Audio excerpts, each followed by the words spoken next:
Assalamualaikum warahmatullahi wabarakatuh.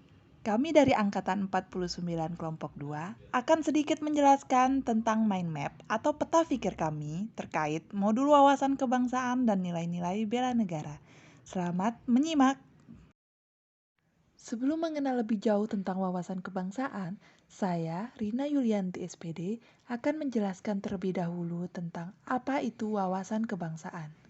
Secara singkat, wawasan kebangsaan bisa kita sebut sebagai cara pandang yang berlandaskan Pancasila dan Undang-Undang Dasar 45 tentang kesadaran diri berbangsa. Selanjutnya, sejarah wawasan kebangsaan akan dijelaskan oleh Ibu Nurul Khotimah SPD. Sejarah pergerakan kebangsaan Indonesia. Titik awal dimulainya pergerakan kebangsaan Indonesia. Yang pertama, diawali dengan didirikannya Budi Utomo. Pada tanggal 20 Mei 1908 merupakan awal pergerakan nasional, di mana pertama kalinya ditetapkan sebagai Hari Kebangkitan Nasional, yang dilatar belakangi terbentuknya sebuah organisasi yaitu yang bernama Budi Utomo. Organisasi ini diprakarsai oleh para pelajar yang bersekolah di Batavia. Organisasi ini didirikan di Stovia. Yang kedua, Perhimpunan Indonesia. Pada tanggal 20 Oktober 1908, berdiri sebuah himpunan bernama Perhimpunan Indonesia atau yang disingkat PI. Organisasi ini merupakan sebuah organisasi pergerakan nasional pertama yang menggunakan istilah Indonesia dan menjadi pelopor kemerdekaan Indonesia di kancah internasional. Yang ketiga, Kongres Pemuda. Kongres Pemuda terjadi dua kali, yaitu Kongres Pemuda 1 dilaksanakan pada tanggal 30 April hingga 2 Mei 1926 di Jakarta.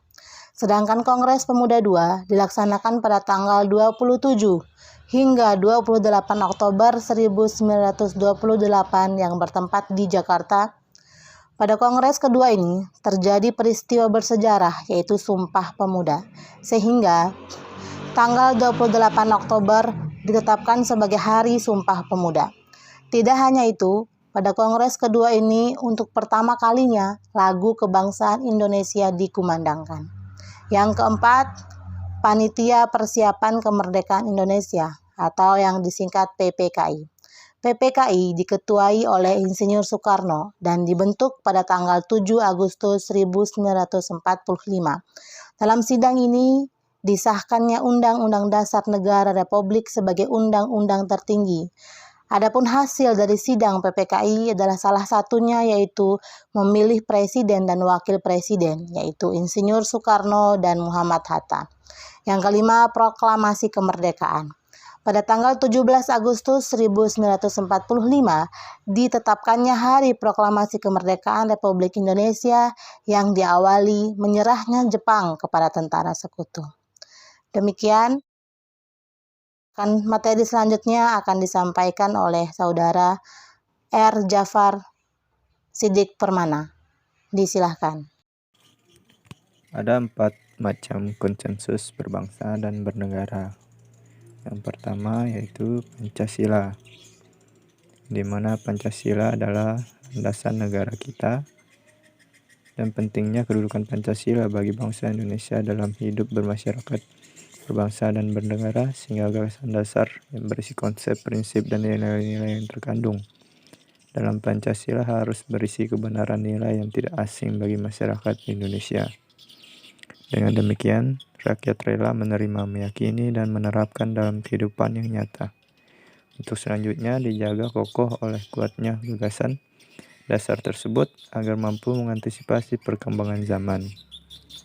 Untuk menjaga, memelihara, memperkokoh, dan mensosialisasikan Pancasila, maka para penyelenggara negara dan seluruh warga negara wajib memahami, meyakini, dan melaksanakan kebenaran nilai-nilai Pancasila dalam kehidupan bermasyarakat, berbangsa, dan bernegara. Dan kemudian yang kedua yaitu Undang-Undang Dasar 1945. Naskah Undang-Undang Dasar 1945 dirancang sejak 29 Mei sampai 16 Juli 1945 oleh BPUPKI. Pada masa itu, Insinyur Soekarno menyampaikan gagasan dasar pembentukan negara yang beliau sebut Pancasila. Gagasan itu disampaikan di hadapan panitia BPUPKI pada sidang perdana mereka tanggal 28 Mei 1945 dan berlangsung hingga tanggal 1 Juni 1945. Dan kemudian yang ketiga adalah Bhinneka Tunggal Ika. Sesuai makna semboyan Bhinneka Tunggal Ika, yang diartikan sebagai berbeda-beda tetapi pada hakikatnya satu, sebab meskipun secara keseluruhannya memiliki perbedaan, tetapi pada hakikatnya satu bangsa dan negara Republik Indonesia. Dan yang keempat adalah NKRI atau Negara Kesatuan Republik Indonesia. Keberadaan NKRI tidak dapat dipisahkan dari peristiwa proklamasi kemerdekaan 17 Agustus 1945. Karena melalui peristiwa proklamasi, bangsa Indonesia berhasil mendirikan negara sekaligus menyatakan kepada dunia luar bahwa sejak saat itu telah ada negara baru, yaitu Negara Kesatuan Republik Indonesia. Materi selanjutnya yang akan dilanjutkan oleh Ibu Risa Oktriani SPD. Dipersilakan. Negara Kesatuan Republik Indonesia memiliki 4 identitas. Yang pertama, bendera pusaka Sang Merah Putih. Bagian atasnya berwarna merah, artinya berani. Bagian bawah berwarna putih, artinya suci. Identitas yang kedua, bahasa Indonesia. Bahasa Indonesia adalah bahasa resmi nasional yang berfungsi sebagai jati diri bangsa, kebanggaan nasional, serta pemersatu sarana komunikasi antar daerah dan antar budaya daerah. Identitas yang ketiga, yaitu lambang negara. Lambang Negara Kesatuan Republik Indonesia adalah Garuda Pancasila yang sedang mencengkram papan bertuliskan semboyan Bhinneka Tunggal Ika. Untuk identitas yang keempat, yaitu lagu kebangsaan. Lagu kebangsaan Negara Kesatuan Republik Indonesia adalah Indonesia Raya yang digubah oleh W. Rudolf Supratman. Keempat identitas tersebut tidak hanya ciri khas tetapi juga merupakan sarana pemersatu dan wujud eksistensi simbol kedaulatan dan kehormatan bagi Negara Kesatuan Republik Indonesia. Demikianlah 4 identitas. Selanjutnya, nilai-nilai dasar bela negara akan dibacakan oleh teman kami, Nana Susanti, SPDI. Selanjutnya kita ke materi nilai-nilai bela negara.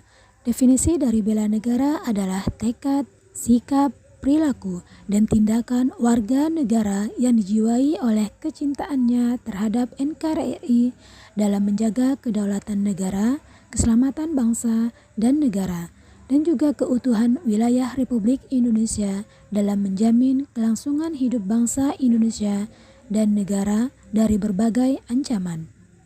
Keikutsertaan dalam usaha bela negara salah satunya dilaksanakan melalui pendidikan kewarganegaraan dengan pembinaan kesadaran bela negara dengan menanamkan nilai dasar bela negara, di antaranya yaitu cinta tanah air, kemudian sadar berbangsa dan bernegara, setia pada Pancasila, rela berkorban untuk bangsa dan negara, dan kemampuan awal bela negara. Terdapat beberapa contoh implementasi yang bisa dilakukan oleh kita sebagai ASN, di antaranya melakukan pengabdian yang tulus untuk negara, melakukan tugas secara profesional, mendorong kesetaraan dalam pekerjaan, memegang teguh ideologi Pancasila, dan melakukan pelayanan kepada publik secara jujur, tanggap, cepat, dan santun. Sekian penjelasan mengenai wawasan kebangsaan dan nilai-nilai bela negara yang dapat kami sampaikan. Terima kasih. Wassalamualaikum warahmatullahi wabarakatuh.